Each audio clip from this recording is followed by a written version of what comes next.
Hi అండి, hello, నమస్తే. అందరూ ఎలా ఉన్నారు? రండి, ఈరోజైతే మన రెసిపీ బుక్లోని రెసిపీ సగ్గుబియ్యం వడియాలు. ఇదైతే ఒక ట్రెడిషనల్ రెసిపీ అండి.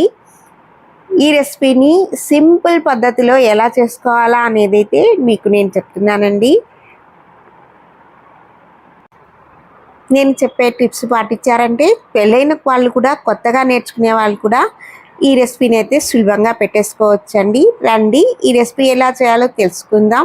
అంతకంటే ముందు ఓ చిన్న రిక్వెస్ట్ అండి, మన ఛానల్ ఎవరైనా మొదటిసారి చూస్తున్నట్టయితే తప్పకుండా సబ్స్క్రైబ్ చేసుకోండి. నేనైతే ముందు రోజు రాత్రి ఈ సగ్గుబియ్యాన్ని అయితే నానబెట్టుకున్నానండి. మనం ఏ గిన్నెతో సగ్గుబియ్యం తీసుకుంటామో అదే గిన్నెతో ఒక గిన్నెడు నీళ్లు వేసి ముందు రోజు రాత్రి ఈ సగ్గుబియ్యాన్ని నానబెట్టుకోవాలండి. నేనైతే ఈ గిన్నెతోనే ఒక గిన్నె సగ్గుబియ్యం తీసుకొని నానబెట్టుకున్నాను. వడియాల పిండి కాచుకోవాలంటే అడుగు మందం కలిగిన పాత్రను తీసుకోవాలి. నేనైతే ఇక్కడ కుక్కర్ని తీసుకున్నానండి. స్టవ్ వెలిగించిన తర్వాత మనం తీసుకున్నటువంటి ఆ పాత్రని స్టవ్ మీద పెట్టి దీంట్లో మనం ఒక గ్లాసు సగ్గుబియ్యం తీసుకుంటే 5 గ్లాసుల నీళ్లు లెక్కండి. ఒక గ్లాసు నీళ్లు నానబెట్టడానికి యూస్ చేస్తాం కాబట్టి 4 లోటాల నీళ్ళని మనం ఈ గిన్నెలో వేసుకోవాలి. చూసారు కదా, 4 లోటాల నీళ్ళని నేను ఇందులో వేసాను. ఇప్పుడైతే ఒక 2 నిమ్మకాయల్ని తీసుకొని వాటిని కట్ చేశాను. ఇప్పుడు ఇందులో మనం తెరలబెట్టుకునేటువంటి నీళ్ళల్లో ఇంగువని వేసుకోవాలి. నా దగ్గర గడ్డ ఇంగు ఉన్నందువల్ల అది వేసానండి. పొడి ఇంగు ఉన్నట్టయితే ఒక టీ స్పూన్ దాకా ఇంగువని వేసుకోండి. మనం కట్ చేసుకున్న నిమ్మకాయల్లోండి జ్యూస్ని తీసి పక్కన పెట్టుకోవాలి. నేనైతే ఈ 4 చెక్కల జ్యూస్కి దాదాపు ఒక 2.5 స్పూన్ల దాకా రసం వచ్చింది. ఇవైతే చిన్న నిమ్మకాయలు అయినందువల్ల నేను 2 తీసుకున్నానండి. ఈ క్వాంటిటీకి పెద్ద నిమ్మకాయ అయితే ఒకటే సరిపోతుంది. మీరు నిమ్మకాయ సైజుని బట్టి ఈ నిమ్మకాయని ఆప్షన్ అండి, మీకు 2 కానీ 1 కానీ అనేది. చూసారు కదా, నేను ఇలా స్క్వీజ్ చేసి పెట్టుకున్నాను. దాదాపు ఒక 2 టేబుల్ స్పూన్ల దాకా రసం అయితే వచ్చింది. దీంట్లో ఒక 10 పచ్చిమిరపకాయలు మిక్సీ జార్లో వేసుకొని కొద్దిగా ఉప్పుని వేసుకున్నానండి. ఉప్పుని అయితే మాత్రం చూసి వేసుకోవాలండి సగ్గుబియ్యం వడియాల్లో. ఎందుకంటే మనం ఉప్పు ఎక్కువైంది అనుకోండి, ఎండే కొద్దీ ఉప్పు చాలా కషాయం అనిపిస్తుంది. మనం టేస్ట్ చేసినప్పుడు ఉప్పు చాలా తక్కువగా ఉన్నట్టుగా అనిపించాలి. మిరపకాయల్ని ఒకసారి మెదుపుకొని మనం తీసుకున్నటువంటి నిమ్మకాయ జ్యూస్ని కూడా అందులో వేసుకొని మరొకసారి మిక్సీ పట్టుకోవాలండి. మెత్తటి పేస్ట్ లాగా అయితే పట్టుకోవాలి. ఇప్పుడైతే దీన్ని పక్కన పెట్టేసుకుందాం. నీళ్లు తెరలడానికి వచ్చాయి కదా, ఒకసారి బాగా కలిపేసుకొని ఇప్పుడు మనం ఇందులో ఒక టేబుల్ స్పూన్ దాకా నేను నెయ్యిని వేసుకున్నాను. నెయ్యి కానీ నూనె కానీ అనేది ఆప్షన్ అండి. నేను ఇక్కడ నెయ్యి ఎందుకు వాడానంటే మనం వేయించుకున్నప్పుడు ఈ వడియాలు మన నేతిలో వేయించుకున్నంత ఘమఘమలాడుతూ మంచి కమ్మటి వాసనతో వస్తాయండి.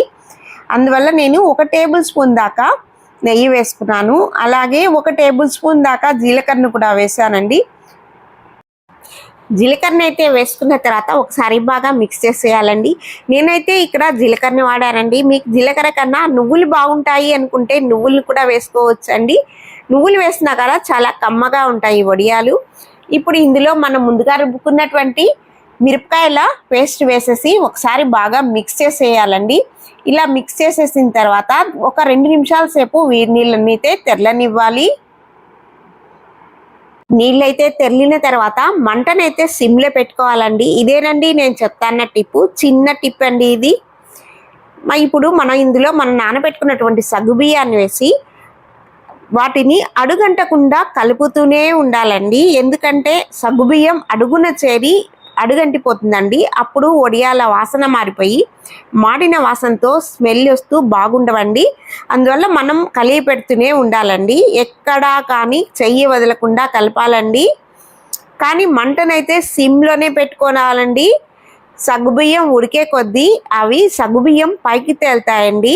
అదేనండి మరొక గుర్తు సగ్గుబియ్యం ఉడికాయి అనడానికి. చూశారు కదా, నేనైతే చెయ్యి వదలకుండా కలుపుతూనే ఉన్నాను. మనమైతే నానబెట్టి వేసినందువల్ల సగ్గుబియ్యం అయితే త్వరగా ఉడికిపోతుందండి. చూసారు కదా, చిక్కగా వస్తూ సగ్గుబియ్యం అంతా పైకి వచ్చేస్తున్నాయి.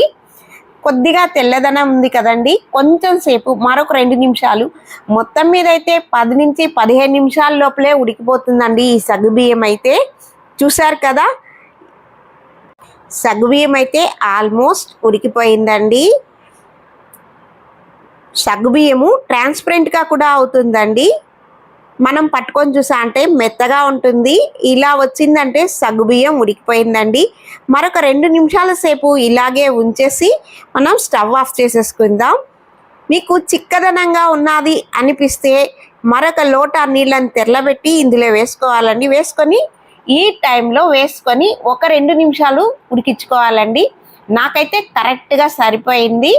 ఇప్పుడు స్టవ్ ఆఫ్ చేసేసి దీన్నైతే బాగా చల్లారనివ్వాలండి. చల్లారిన తర్వాత మనం డాబా మీద ఎండలోనే ఈ వడియాలను పెట్టుకోవాలండి. ముందుగా ఒక వినాయకుడి వడియం అయితే పెట్టేశాను.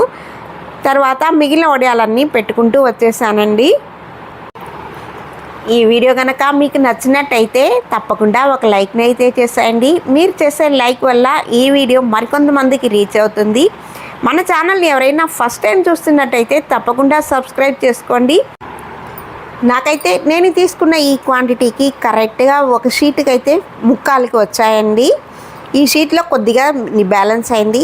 ఇవి సాయంకాలానికి ఈ రకంగా ఉన్నాయండి. కొద్దిగా పచ్చితో ఉన్నాయి. పక్క రోజు సాయంకాలానికి చూశారు కదా ఎలా అయితే వచ్చేసాయో, శుభ్రంగా వచ్చేసాయండి. మరొక 2 ఎండలకు వేసిన తర్వాత వడియాలైతే ఇలా ఉన్నాయండి. చూడండి ఎంత బాగా చక్కగా ఎండిపోయాయి.